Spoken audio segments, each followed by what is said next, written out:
एक राज्य में एक बार एक सन्यासी आया और सीधा राजा के महल में चला गया। उस सन्यासी की वेशभूषा को देखकर राजा के किसी भी सिपाही ने उसे अंदर जाने से नहीं रोका। वो सन्यासी सीधा राजा के दरबार में चला गया। सन्यासी को अपने सामने खड़ा देख राजा ने उनसे पूछा, आप कौन हैं और क्या चाहते हैं? सन्यासी बोला, मैं एक आध्यात्मिक गुरु हूँ और प्रवचन देने के लिए दूसरे राज्य जा रहा था, लेकिन अब दिन ढलने को आया है तो मैं आज रात आपके महल में ही रुकूंगा।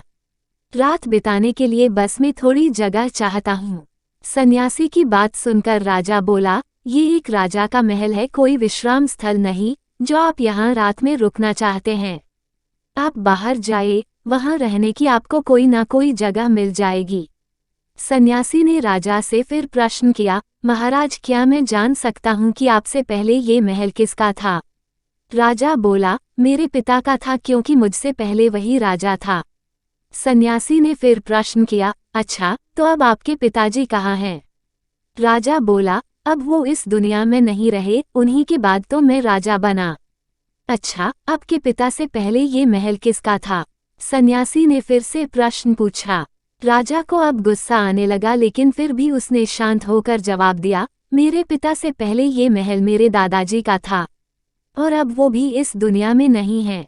अब सन्यासी बोला, ये जगह जो ना कल तुम्हारी थी और ना ही तुम्हारे जाने के बाद ये किसी और की होगी।